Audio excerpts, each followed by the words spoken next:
बिहार विधानसभा चुनावी यात्रा के दौरान इस वक्त हम लोग महाराजगंज विधानसभा क्षेत्र में पहुंचे हैं और महाराजगंज में एक चेहरा, एक नाम जो काफी चर्चा में है, नाम है नीतीश द्विवेदी।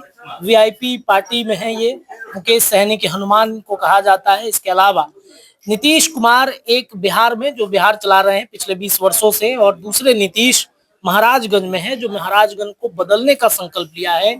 इनकी एक यात्रा, 9 संकल्प यात्रा की शुरुआत हुई है। इनसे बातचीत करना चाहेंगे। बहुत बहुत स्वागत है नीतीश जी हमारे चैनल। ये सबसे पहले आपको दिल के गहराइयों से बहुत बहुत धन्यवाद, और हमारे जितने भी देवतुल्य जनता जनार्दन या दर्शक देख रहे हैं, मैं उनको प्रणाम करता हूँ। एक नीतीश कुमार जो बिहार बदलने निकले हैं, 20 वर्षों से मतलब बदल रहे हैं, एक दूसरे नीतीश द्विवेदी आज महाराजगंज बदलने निकले हैं।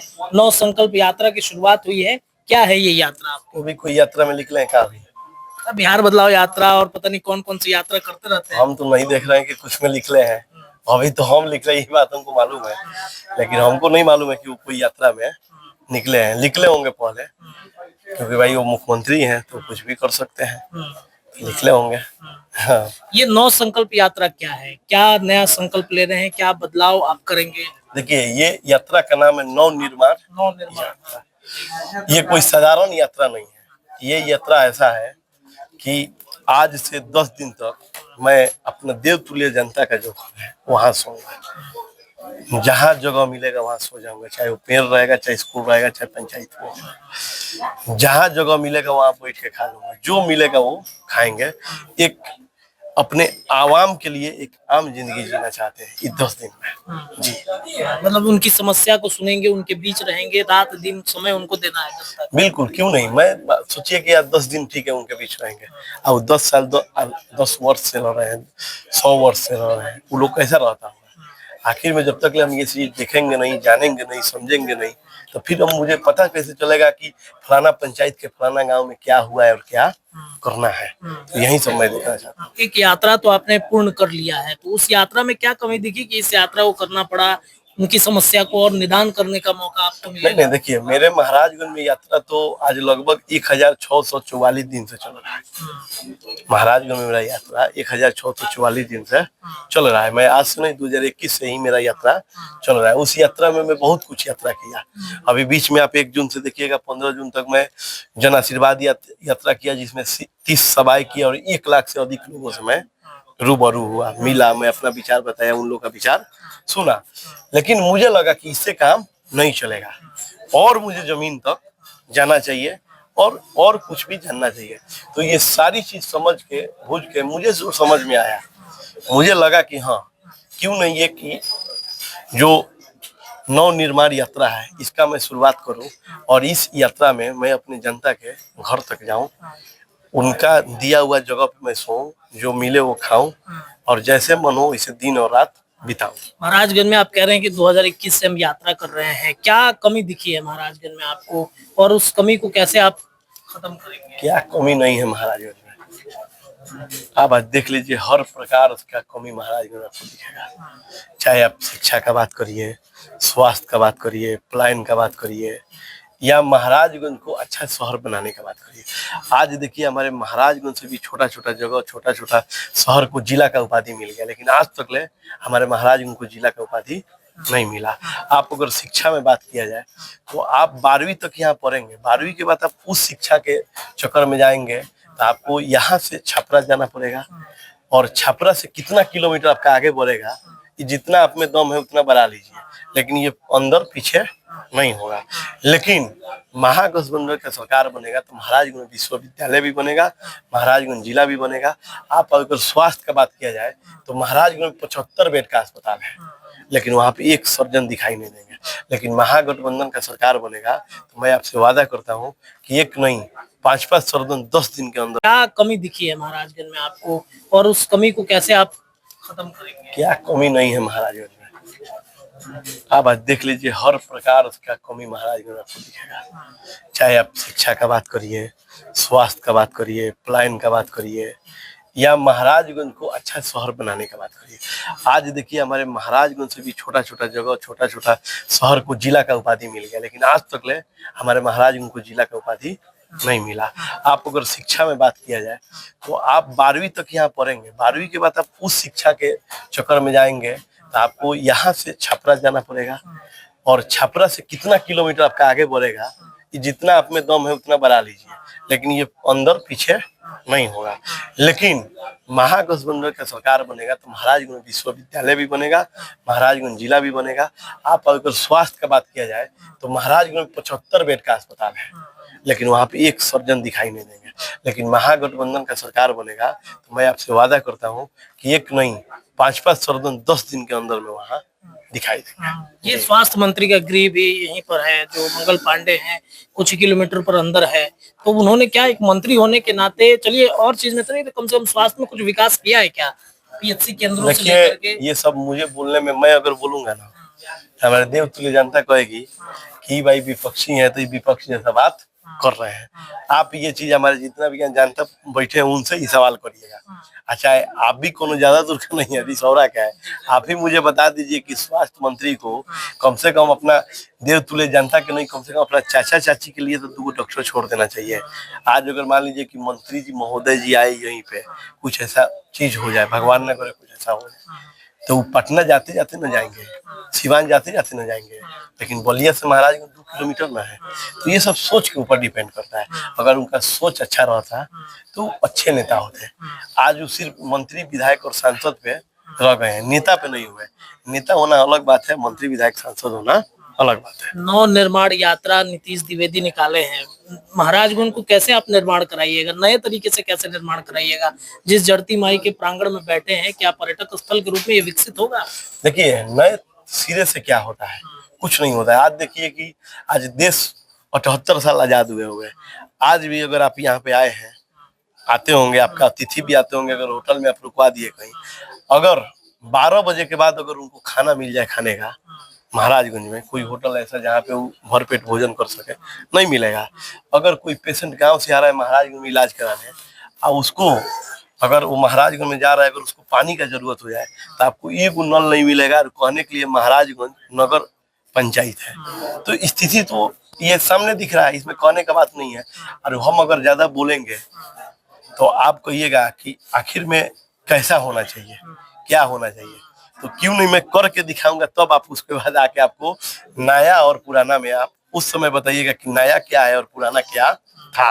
अच्छा, ये सीट महागठबंधन की सीट है, कांग्रेस के विधायक है यहाँ पर विजय शंकर दुबे, लगता है कि महागठबंधन में वीआईपी को ये सीट जाएगा? और आपके जो नेता हैं मुकेश सहनी, वो तो आपको कह रखे हैं कि हम आपको मतलब तैयारी कीजिए, आपको टिकट मिलेगा। तो महागठबंधन में ये सीट फाइनल होगा तब तो आपको टिकट मिलेगा। देखिए, हमारे जितने भी महागठबंधन के सीट के नेतृत्व है, चाहे हमारे नेताजी मुकेश सहनी जी, चाहे आदरणीय तेजस्वी यादव जी, चाहे कांग्रेस के प्रदेश अध्यक्ष जो भी हैं, ये काफी परिपक्व नेता है। ये कोई आज और कल के आए हुए नेता नहीं है। युवा जरूर है, लेकिन इनका राजनीति अपना जीवन में 2-3 बार चुनाव, ये लोग विधानसभा लोकसभा सब लड़ चुका है। इन लोग को मालूम है कि मेरा कौन ऐसा सिपाही होगा जो हमारा विचार को, हमारा संघर्ष को, हमारा सच्चाई को, हमारा बताया गया कर्म को हमारे देवतुल्य जनता के पास देगा। और रही बात, तो ये कोई मैट्रिक का परीक्षा नहीं है कि मैं परीक्षा दूं और पास हो जाऊं। ये हमारा परीक्षा देवतुल्य जनता का है। मैं तो सिर्फ कर्म कर रहा हूँ। अगर उनको लगेगा कि नीतीश द्विवेदी होंगे तो ये किसी के रोक के नहीं रुकाएगा, क्योंकि आजकल जो सिस्टम है सर्वे का है। सर्वे में आप देखे होंगे, अभी मंत्री जी आते बोले कि सर्वे जी है, उस सर्वे में मेरा बेस्ट होगा तो मैं लड़ूंगा, ये सच्चाई है। विजय शंकर दुबे को नहीं मिले वाला टिकट इस बार। देखिए, विजय शंकर दुबे वरिष्ठ नेता है। अब मैं तो कहना चाहता हूँ कि जो उम्र के योद्धे होते हैं, चाहे जो परिपक्व होते हैं, वो राजा होते हैं। और सेना हमेशा युवा होता है, चाहे देश का सेना हो चाहे क्षेत्र का। आज आप ही बताइए कि जितना कमांडर लोग हैं जो एक बटालियन को संभालता है, उनका एज कितना होता है? उनका एज रहता है 40-45। लेकिन जो बंदूक लेके देश का रक्षा सुरक्षा कर रहे हैं, उनका एज कितना होता है? 18, 20, 25। तो जो युवा अपना देश का सुरक्षा कर सकता है, तो क्या वो युवा अपना विधानसभा लोकसभा का सुरक्षा नहीं करेगा? बिल्कुल करेगा। तो युवा को तो आना ही चाहिए। तो अगर वो हमारे वरिष्ठ नेता है, ज्यादा अनुभवी हैं, हमसे ज्यादा रात देखे हैं, दिन देखे हैं, तो हमको बताए ना, अपने आप को हम पर सपना देखे। अगर स्वार्थ होंगे तो वो लीडर नहीं होंगे, वो भी मंत्री विधायक सांसद होंगे। अच्छा, ये बताइए कि आपके महागठबंधन का आप तैयारी कर रहे हैं, उनके तक तो जानकारी पहुंची चुकी होगी, आशीर्वाद दिया उन्होंने आपको? देखिए, जानकारी किसके पास क्या पहुंचता नहीं पहुंचता ये तो हम पता नहीं लगाएंगे, लेकिन इतना जानते हैं कि कोई ऐसा हमारे देवतुल्य जनता का कोई ऐसा फंक्शन होता है, तिलक हो गया, विवाह हो गया, उसमें वो भी पहुंचे हुए हैं, हम पहुंच गए, कभी हम पहुंचे हुए वो आ गए, कभी कहीं मतलब कहीं ना कहीं टकराव तो ही जाता है। तो मान लीजिए कि हमारे पार्टी के वरिष्ठ नेता है तो हम प्रणाम करते हैं, वो भी बोलते हैं ठीक है, हम भी बोलते हैं ठीक है। जब वो और कुछ बोलेंगे हम और कुछ बोलेंगे। आशीर्वाद अभी तक नहीं मिला आपको? नहीं, आशीर्वाद क्या होता है, देखिए आशीर्वाद उनके देने से आशीर्वाद से हम विधायक बन जाएंगे, नहीं, आशीर्वाद जनता देगा तो बनेंगे। और हम तो मालिक, देखिए कोई लीडर को नहीं, आपको भी पता होगा मेरा इतिहास के बारे में, पूरा सारंग प्रमंडल में कोई नेता नहीं कहेगा कि नीतीश द्विवेदी मेरा झंडा हुए हैं और नीतीश द्विवेदी हमारे साथ पहले रहते थे तो अब नेता बने, नहीं। मैं अपने दम पे और जनता के आशीर्वाद के दम पे मैं लीडर बना हूँ, यहाँ का नेतृत्व करने का मैं क्षमता रहा हूँ। और विशेष अगर मैं किसी से प्रभावित हुआ हूँ और प्रभावित करके अगर किसी का विचारधारा में अपनी जनता के बीच बोलता हूँ तो हमारे आदरणीय नेता मुकेश सहनी जी है, उन्हीं का मार्गदर्शन पे मैं चलना चाहता हूँ और चल भी रहा हूँ। और क्योंकि उनके जैसा लीडर मुझे दिखाई कोई नहीं दिया, क्योंकि देखिए दोस्ती तो आपके सबसे होगा, 5 गो आपका भाई होगा, सब भाई होगा, आप ही का खून होगा, लेकिन आप देखिएगा एक गो भाई से खूब अच्छा पड़ता है। तो ठीक उसी प्रकार के लीडर तो बहुत है बिहार में, लेकिन जिससे आप प्रभावित होइएगा जिसके काम से, वो हमारे लिए, चाहे आप गुरु कहिए, चाहे हमारे पार्टी के वरिष्ठ नेता कहिए, जो कहना है वो करिए, हमारे लिए मुकेश सहनी जी है। हमने सुना है कि महाराजगंज में बीपीएससी की तैयारी कराने वाले छात्रों को आपने एक विशेष व्यवस्था दिया है, गोद लिया है उन छात्रों को और पढ़ा रहे हैं आप। देखिए मेरा सोच यही था कि इस राज्य का सर्वोच्चम पोस्ट होता है एसडीएम और डीएसपी, जो इस राज्य में होता है।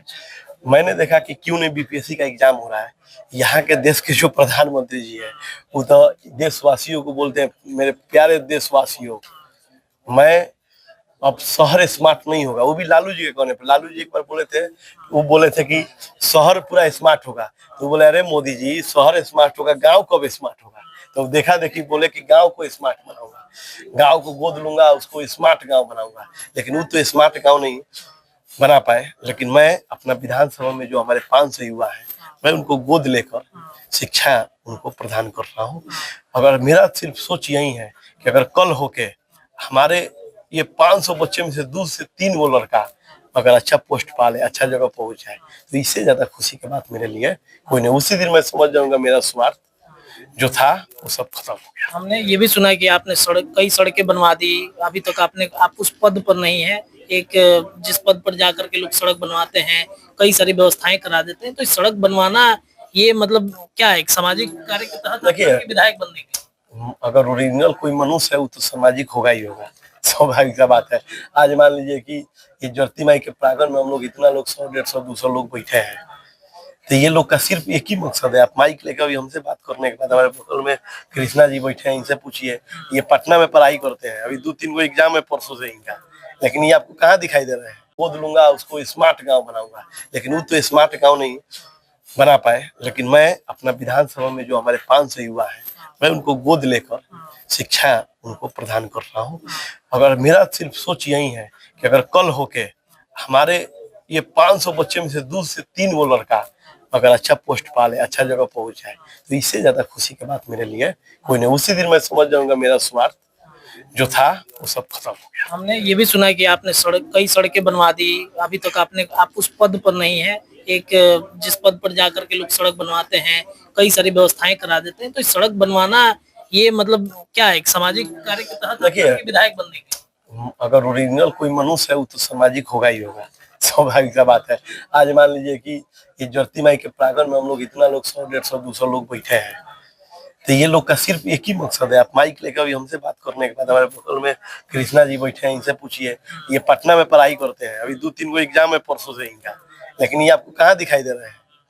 एक होता है वर्तमान का सुख, एक होता है भविष्य का सुख। इनको कुछ दिख रहा है तब तो यहाँ आए हैं। वर्तमान में तो सभी लोग कहता है कि हम ही करके ही पालेंगे। आप इनसे पूछिए, ये बताएंगे हमसे अच्छा कि क्यों ये आए हैं, यहाँ क्या ऐसा बात है कि ये आए हैं, क्यों ये जरती माई, इनको तो किताब लेकर वहाँ पढ़ना चाहिए, पिताजी तो भाई पैसा दे रहे हैं पढ़ने के लिए, लेकिन ये सब कुछ छोड़ के यहाँ क्यों आए हैं, ये बात इनसे पूछिए, ये इनसे अच्छा कोई नहीं ये बात को बताएगा। अच्छा, हम देख रहे हैं कि चॉकलेट है, कलम है, ये सब लेकर के आप जाइएगा, बच्चों को कलम देना है। देखिए पद यात्रा ऐसा ही है कि जैसे आपको भी पता है कि मेरा पद यात्रा निकलेगा तो अधिकतर कौन आता है, बच्चा लोग आता है, आएगा भैया भैया करेगा।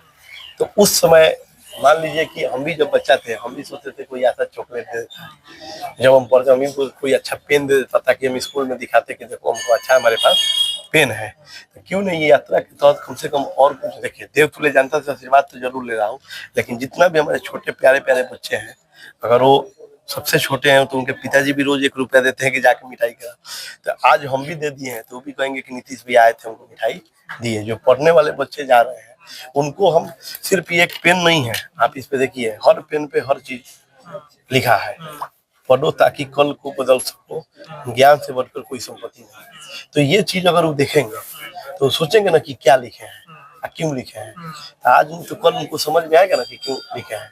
तो ठीक उसी प्रकार से मैं ये एक सोच भी उनके सामने दे रहा हूँ कि पेन के माध्यम से ही कम से कम उसको तो अपना जहन में तो बैठा लेंगे कि हमको पढ़ना है तो पढ़ना है, क्योंकि इससे बड़ा कोई संपत्ति मेरे लिए कुछ नहीं होता है।